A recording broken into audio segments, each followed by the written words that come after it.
새벽에 우리에게 주시는 하나님 말씀은 시편 128편 1절에서 6절입니다. 어제 보았던 본문 다시 한번 봅니다. 128편 1절에서 6절 말씀, 우리 한 목소리로 읽도록 하겠습니다. 여호와를 경외하며 그의 길을 걷는 자마다 복이 있도다. 내가 내 손이 수고한 대로 먹을 것이라. 내가 복되고 형통하리로다. 내 집 안방에 있는 내 아내는 결실한 포도나무 같으며 내 식탁에 둘러앉은 자식들은 어린 감람나무 같으리로다. 여호와를 경외하는 자는 이같이 복을 얻으리로다. 여호와께서 시온에서 내게 복을 주실지어다. 너는 평생에 예루살렘의 번영을 보며 내 자식의 자식을 볼지어다. 이스라엘에게 평강이 있을지로다. 아멘.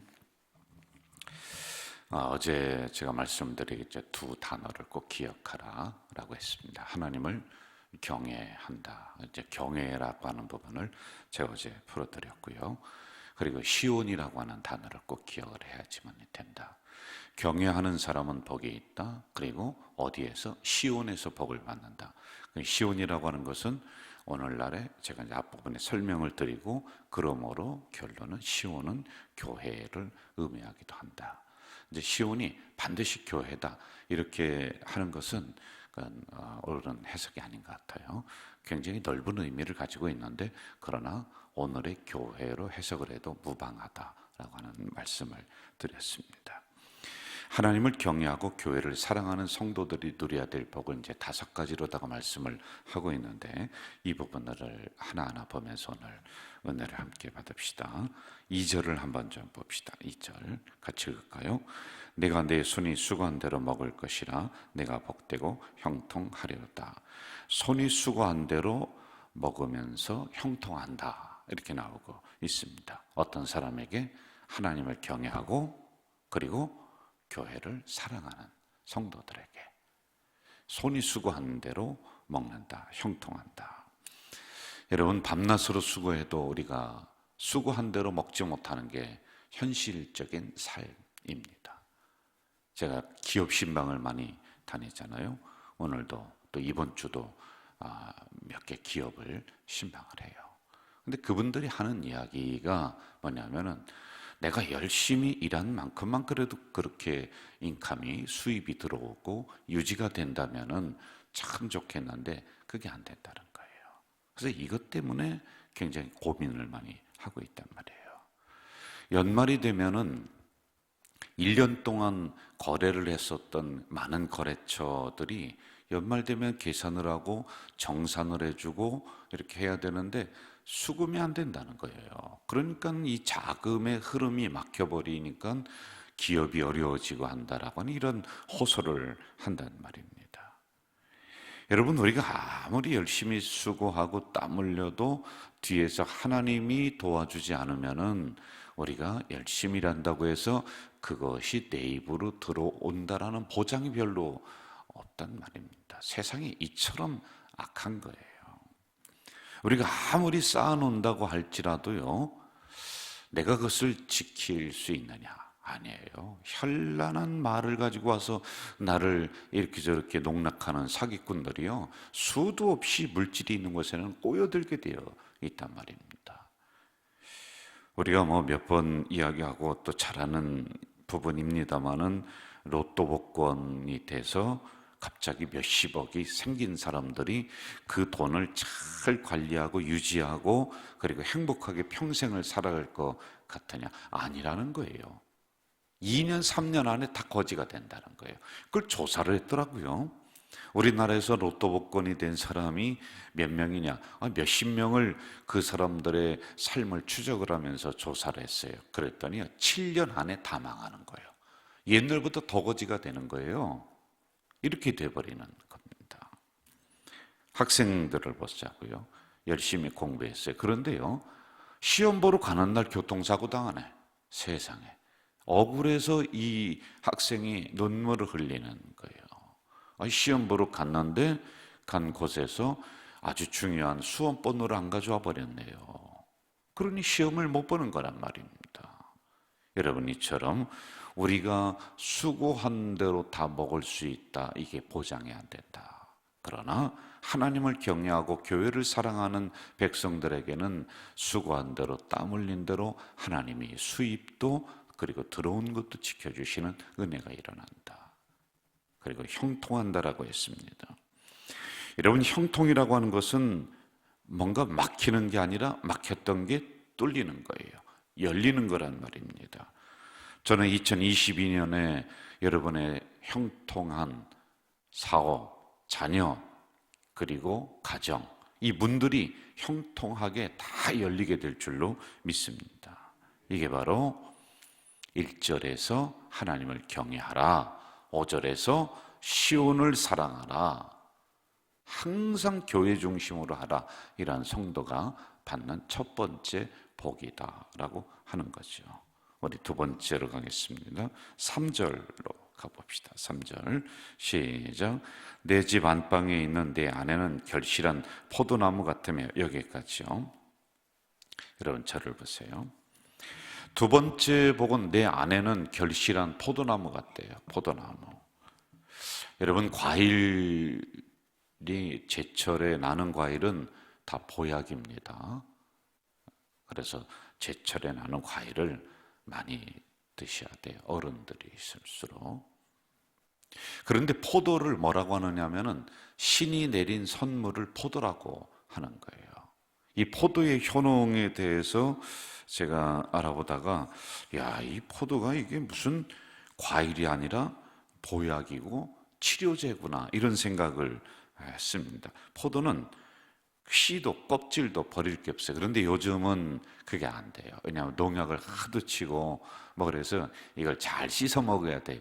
그런데 원래 자연에서 난 포도는 그냥 씹어 먹는 거랍니다. 거기에는요, 항암작용, 그러니까 암을 억제시키는 거예요. 포도 많이 드시면요, 피로회복, 노화방지. 그래서 여러분, 피부가 곱게 되려면은 화장품 많이 발라서 되는 게 아니에요. 화장품을 두껍게 바르면은요, 이 피부가 숨을 쉬지를 못해서 더 빨리 노화가 되는 거예요. 그런데 이 포도가 그 작용, 피부를 유지해주고 해독작용, 이것도 있는 거예요. 저는 오늘 이 새벽에 새벽에 나오지는 못했어도 영상으로 또 오늘 이 말씀을 시청하는 우리 공동체의 여성들, 특별히 여성들을 지칭하고 있습니다. 여성들에게 이런 은혜가 있기를 바라는데, 성도들의 기운을 북돋아 주는 거예요. 그리고 항암작용이라고 하는 것은 이 교회의 암덩어리들, 불평들이 일어나는 것을 우리 여성 성도들이 딱 누르고 있는 거란 말입니다. 그리고 교회를요, 항상 젊게 만드는 거예요. 그래서 교회가 막 탄력적으로 활성화되도록 막 돌아가게 하는 게 여성들이다. 그리고 교회 안에서 해독작용을 하는 거예요. 해독작용.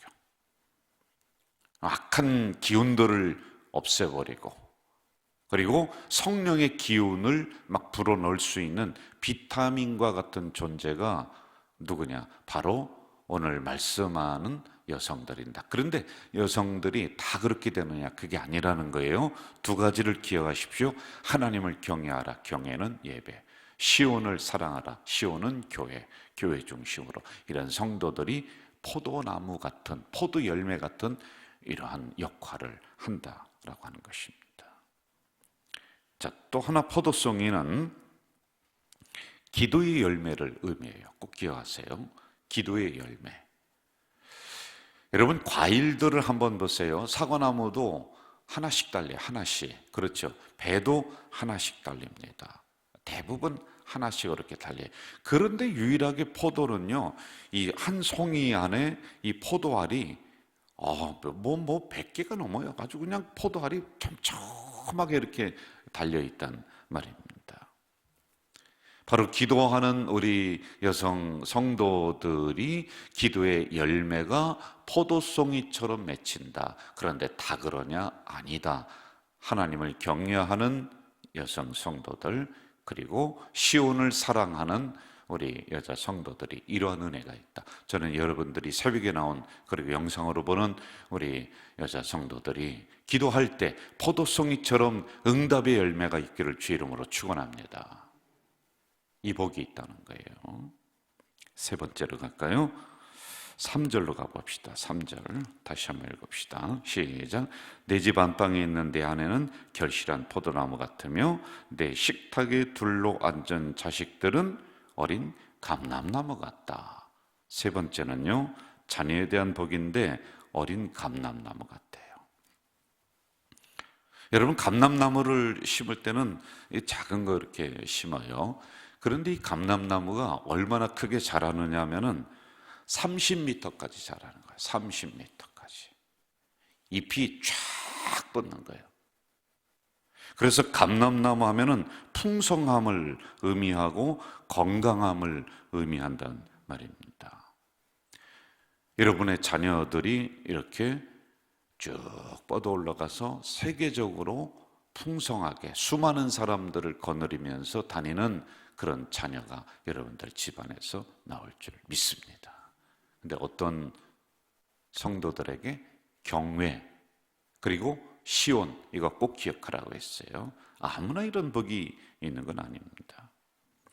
또 성경에서 감람나무는 축복을 상징을 합니다. 여러분들이 하나님 앞에 예배 잘 드리고 시온을 사랑하면서 나갔다. 그럼 그 밑에서 자라는 자녀는요, 당연하게 축복을 받는 거예요. 여러분들이 하나님 앞에 올바로 예배 드렸습니다. 그리고 항상 교회 중심으로다가 우리 성도들이 그렇게 생활을 했습니다. 그러면 그것을 어릴 때부터 보고 배웠던 이 자녀는 곱게 자라는 것은 물론이거니와 수많은 사람을 이롭게 하는 축복의 상징이 되고 축복의 열매가 되는 줄로 믿습니다. 네 번째로 가볼까요? 5절로 가봅시다. 네 번째 5절 같이 한번 읽을까요? 여호와께서 시온에서 내게 복을 주실지어다. 너는 평생에 예루살렘의 번영을 본다. 예루살렘의 번영. 예루살렘은 그 안에 도시도 있고 우리가 성지순례 때가 왔습니다만 예루살렘 성전에 있는 거예요. 여기서는 도시와 성전을 같이 의미하기도 합니다. 그런데 예루살렘의 번영을 본다. 여러분, 도시가 망해가는 도시가 있습니다. 어느 그 도시에 가면은 여기는 구도심입니다. 옛날에 활성화가 잘 됐는데 사람들이 신도시로다가 옮기는 그런 것을 우리가 눈으로 보는 게 있습니다. 그리고요, 예루살렘 교회를 의미해요. 교회가 싸우는 교회가 있어요. 그런데 어떤 교회는 번성하는 교회가 있습니다. 형통하는 교회가 있다니까요. 사랑이 막 풍성해지고 은혜가 되는 교회가 있고, 반면에 가면은 사람들이 서로 막 경쟁하고 서로 상처 주는 그런 교회들이 있단 말입니다. 어떤 교회가 여러분 다니고 싶어요? 하나님 앞에 바르게 예배드리고 그리고 시온에서 성전에서 하나님에게 은혜를 받고 복을 받는 항상 성전 중심이다. 그러면 당연히 그 교회는 편안하고요, 그 교회는 든든히 서고 그 교회는요 싸움이 없는 분쟁이 없는 교회로 당연히 가는 거예요. 여러분, 이러한 교회 우리가 함께 다니는 게 더 좋지 매일 무슨 네 편이니 내 편이니 그러면서 서로 싸우는 게 좋겠습니까? 그래서 예루살렘의 평안을 보는 거예요. 함께 가는 거예요. 이렇게 생각하세요. 교회와 나는 함께 간다. 교회와 우리 가정은 함께 간다. 그래서 교회가 막 어렵고 분쟁이 나면은 가정도 시끄럽게 된다. 이걸 꼭 기억하세요. 기업도 안 돼요, 여러분. 그런 교회 나가는 사람들은 사업하다가도 안 되는 거예요. 왜? 우리는 예루살렘의 번영을 함께 보면서 나가는 존재가 우리이기 때문에. 그럼 예루살렘이 침몰한다. 우리도 같이 침몰하는 거라니까요. 그래서 이 부분을 꼭 기억하십시오. 어떤 성도에게 하나님 앞에 바르게 예배드리고 시온을 사랑하는 성도들은 이 번영을 보는 거예요. 저는 이런 교회가 우리 교회, 이런 성도들이 우리 성도님들인 줄로 믿습니다. 자, 5번째로 가봅시다. 6절로 가봐요. 6절 같이 읽읍시다. 내 자식의 자식을 볼지어다 이스라엘에게 평강이 있을지로다. 자식의 자식을 본다는 것은 가문의 번성을 의미하고 있습니다. 하나님을 경외하는 사람들이 마지막으로 받는 복, 시온을 사랑하는 성도들이 마지막으로 받는 복은요, 자식의 자식을 본다, 부모도 장수하고 후손도 번영한다라고 하는 의미란 말이에요. 자, 여러분, 이게 굉장히 중요합니다. 부모는 애써서 정말 절약하면서 허리띠 졸라매면서 가정을 일으키고, 그리고 사업을 잘해서 그냥 물질을 그래도 잘 관리를 하고 잘했습니다.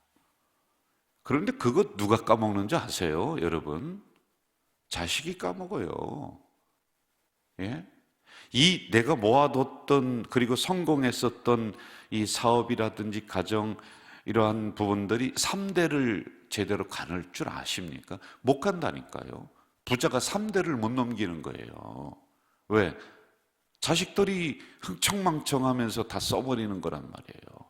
그래서 번영이라는 것은 여러분 무슨 자식들만 많이 일어나고 하는 부분이 아니라 부모들이 애쓰고 수고했었던 부분들을 더 지키고 더 크게 만드는 게 자녀들이다. 부모가 정직했어요. 그럼 자녀는 2배, 3배, 4배 더 정직한 거예요. 부모가 하나님 열심히 섬겼어요. 그러면 그 자녀들은요, 2배, 3배, 4배 더 하나님을 열심히 잘 섬기는 그런 자녀들로 하나님이 만들어준다는, 이게 자손의 자손을 본다는 것이란 말입니다. 저는 우리 여기 있는 성도님들이 열심히 사셔서 이렇게 가정도 든든히 만들었어요. 그런데 무슨 기도하십니까? 하나님, 저는 여기까지지만은 우리 자녀들은 더 크게 만들어주세요. 그 기도하지 않아요? 저는 그렇게 될 줄로 믿습니다. 여러분들이 고생하셨어요. 그러면 그렇게 기도하시는 분이 있어요? 내가 이렇게 고생하면서 이 정도로 가정 일궜는데 우리 자녀는 더 죽으라고 고생하도록 하나님 만들어줘. 그거 없잖아요. 우리 자녀는 더 풍성한 열매 맺는 자녀들, 그렇게 되는 거란 말이에요. 또 이런 기도 하시는 분이 있어요. 내가 하나님 열심히 잘 못 섬겼습니다. 그런데 우리 자녀는 하나님 더 열심히 잘 섬기도록 해주세요. 그 기도 하시잖아요. 내가 이 정도 했으니 우리 자녀는 더 그냥 신앙이건 뭐건 못되게 해주세요. 그런 부모 없단 말이에요. 그러므로 여러분들이 신앙생활했던 걸 이어받아서 자녀들은 더 기도의 사람이 되고 영적인 사람이 되고 교회의 기둥들이 되는 이 은혜, 이게 바로 자손의 자손을 본다라고 하는 이러한 은혜란 말입니다.